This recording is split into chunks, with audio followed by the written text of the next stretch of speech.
this Konarmia, they were famous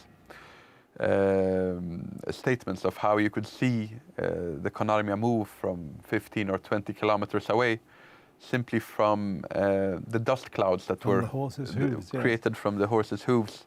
And knowing what was coming, they also had a reputation for being extremely brutal, that they didn't really take prisoners. They killed those that they captured with great cruelty, with a lot of torture and so on. Again, somehow reminding people about previous Mongol raids. This meant that many army units, they broke down mentally when they knew that they were facing the Konarmia. And these were the units that were marching toward the city of Zamość.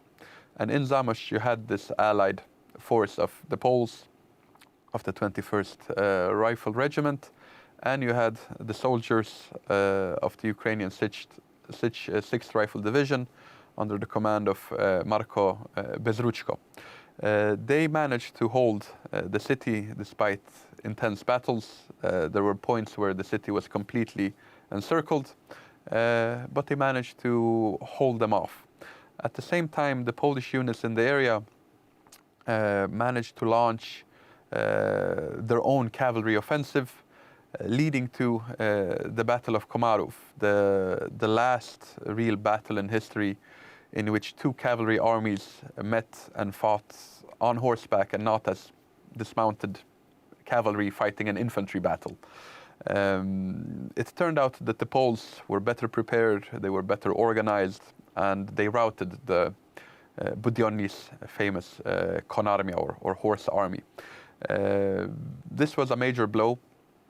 It was also something that theoretically shouldn't have happened, because the units in the region, including the Konarmia, had received an order from the Soviet General Tukhachevsky to march north and aid the general drive towards Warsaw. However, the commanders in the south were more interested in taking the city of Lviv and taking the city of Zamość. Here especially, there was a political commissar of this southwestern front who was behind a lot of this. He was a young, ambitious man by the name of Joseph Stalin. Once they failed to take the city of Zamość, there was later this argument between Tukhachevsky and Stalin, exactly what orders had been given, why there was a failure to move further north. And later on, Trotsky would take the side of Tukhachevsky and use this as a tool. Yes, to bash. Stalin became very close to losing his position. Oh yes, and he never forgot. Yes, and I think we've discussed before. I always wonder whether this also played a part in the Warsaw Uprising many years later, when, of course, Stalin was in charge and probably had this mental blockage or this resentment that the last time he had been involved in fighting near Warsaw, his own career was in great danger. I'm pretty sure that that loss by Lviv and Zamość absolutely contributed to increasing Stalin's hatred of all things Polish to an even higher level. There are reports of Stalin's Polonophobia even earlier. If I remember correctly, there was a time where he was sent to Polish ethnic territories of the Russian Empire before the First World War, when he was still just a revolutionary, and he was a Georgian who had been brought up in Georgia. Later on, he had spent time in Moscow and other parts of Russia, but he had never visited those regions of Western Russian Empire. So he had never been to the Ukrainian parts, to the Polish parts. And when he arrived there, he realized that there was a lot of resentment towards Russia. And Stalin, apart from being a communist, which technically should have no allegiance to a certain nation, he always had this great Russian mentality, that despite being Georgian, he embraced this Russian imperialism. And there was a moment where he visited a restaurant at a train station in this ethnic part of Polish ethnic part of Russia, and he was trying to order in Russian, and there was just one waiter after another that completely ignored his orders, and Stalin had no idea what was going on. So later on, he asked some fellow revolutionaries, and they told him that this was a standard practice in Poland, and that the Poles absolutely despise being under Russian occupation. And therefore, Stalin also embraced a similar attitude in which he despised the Poles.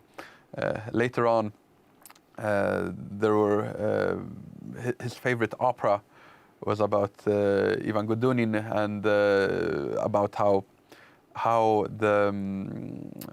this Russian peasant during the war of the Poles and the Russians in the start of the 17th century, how this peasant had managed to, he had basically been captured by the Poles that were closing in on Moscow, and they had forced him to show him the way through a forest towards Moscow. And he instead had, on purpose, sent them in the wrong direction, deep into a forest where there was nothing in the vicinity, no cities, no nothing. And this was in the winter, so the Poles, they starved to death and froze to death, froze to death after having been fooled by this Russian peasant, and he naturally died with them. But there was an opera made about this, and Stalin famously went to watch this opera over and over and over again, and apparently he left the opera immediately after the Polish army had succumbed in that forest, and he didn't stay for the final parts. So there is something to it, that yes, he absolutely had something against the Poles, and part of it is from that moment in 1920. Well, that's fascinating. Alas, of course, we've been defeated by the clock, but that's been fascinating, Adam. Thank you for sharing it with us. Thank you. Well, there we are, an interesting, I think, view of the events surrounding the famous Battle of Warsaw in 1920. A key battle, and if you read any military historians, they will say it's a key battle in the history of Europe, which prevented the initial spread, at least, of communism throughout the continent of Europe. I hope you've enjoyed it as much as we have. Thank you for watching. We look forward to seeing you next time on Poland Daily History.